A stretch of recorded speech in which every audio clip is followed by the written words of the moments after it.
Take this shack in the village. I don't need it anyway. Jake slammed the keys on the table so hard they bounced and fell on the floor. Consider it my gift for our divorce. Sophia picked up the cold, rusty keys. They were for a house in Pine Grove, where Jake's 80-year-old grandmother Helen lived. Are you seriously calling this a gift? Sophia asked.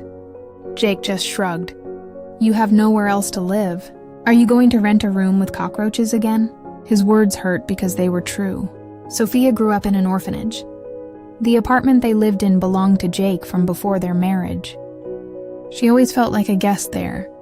There was one condition, he said. My grandma is really sick. She won't live more than 6 months. Just watch over her.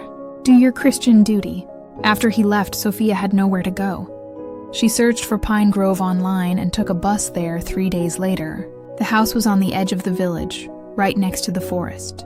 The wooden walls were black with age, the porch was crooked, and the garden was full of weeds.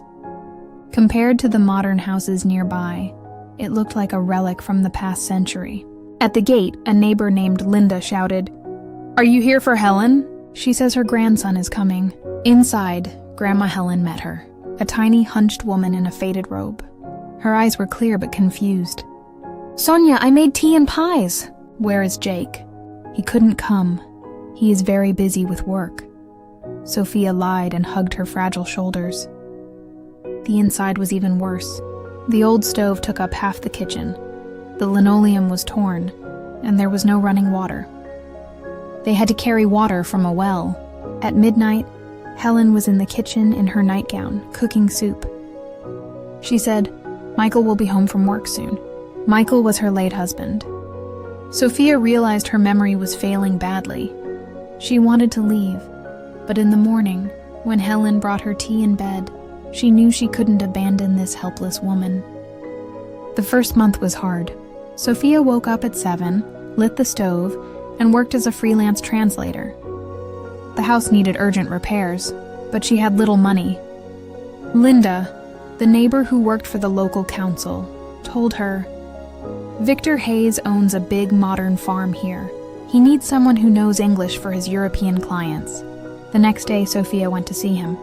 Victor was impressed and offered her a well-paid job translating contracts and certificates for organic exports to Hungary and Slovakia. With a stable income, Sophia fixed the roof, cleaned the chimney, and installed hot water. Helen watched happily and said, "It looks like a palace. When Jake comes, he will be so happy." That winter, Helen got severe pneumonia. Sophia nursed her for 3 weeks, feeding her and giving her injections. Helen survived. After that, Sophia finally told her the truth about the divorce. Helen was silent for a long time, and then took her hand and said, "Thank you for staying, dear." While translating documents, Sophia became fascinated with organic farming. "What if I try to grow the herbs myself?" she asked Victor. He said, "Why not? You can start small." She studied everything, bought elite seeds, and set up a drip irrigation system in the old greenhouse. The first harvest was excellent. European restaurants loved her basil, spinach, and lettuce. Orders started pouring in. Victor proposed, "Let's be partners." Within a year, her greenhouses covered half the property. In the 3rd year, Sophia demolished the old shack and built a cozy 2-story cottage with panoramic windows, a modern kitchen, and a packaging facility on the 1st floor. Helen blossomed. She helped pack the herbs and greet clients. Her memory lapses became rare. The neighbors were jealous. Sophia's farm became the pride of Pine Grove. On a sunny day in May, a guard called on the radio, "Sophia, you have guests." A man and a woman in a black Jeep. They say they are relatives. It was Jake and his new girlfriend, Ashley. They stood frozen at the gate.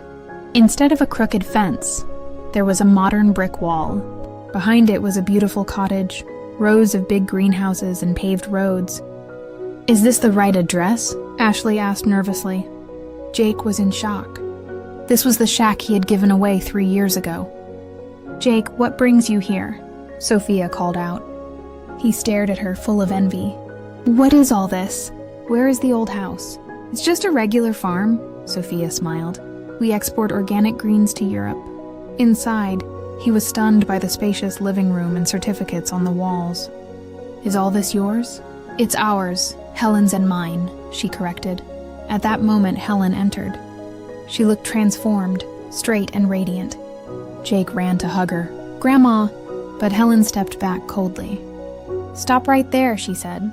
"You haven't remembered me for 3 years.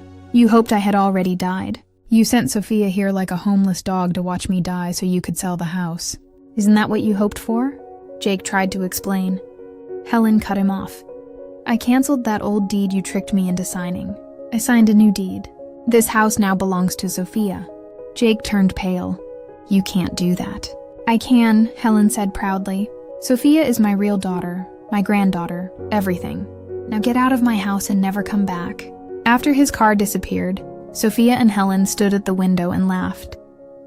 Justice had finally been served.